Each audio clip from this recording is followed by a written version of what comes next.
நான் உன்னை எப்படி கைவிடுவேன். இந்த சத்தத்தை கேட்டுக்கொண்டிருக்கிற ஒரு தேவனுடைய பிள்ளையை கூட ஆண்டவர் வாக்கு கொடுக்கிறார், நான் உன்னை கைவிட போவது இல்லை.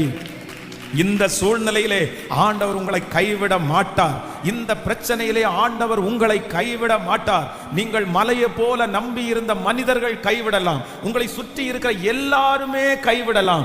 ஆனால் கர்த்தராகிய ஆண்டவர் வாக்கு கொடுக்கிறார், நான் உன்னை எப்படி கைவிடுவேன். இந்த காரியத்தில் கர்த்தருடைய கை உன்னோடு கூட இருக்கும். அவருடைய நடத்துதல் உங்களோடு கூட இருக்கும். அவர் இந்த பிரச்சனை முடிகிற வரைக்கும் உங்களை விட்டு அவர் விலக மாட்டார். இந்த சூழ்நிலையிலிருந்து நீங்கள் வெளியே வருகிற வரைக்கும் ஆண்டவர் உங்களை அந்த இடத்திலிருந்து கர்த்தர் எடுத்துக்கொள்ள மாட்டார். கர்த்தர் வாக்கு கொடுக்கிறார், நீ இதிலிருந்து ஒரு பெரிய வெற்றியை பார்க்கிற வரைக்கும் நான் உன்னை கைவிட மாட்டேன்.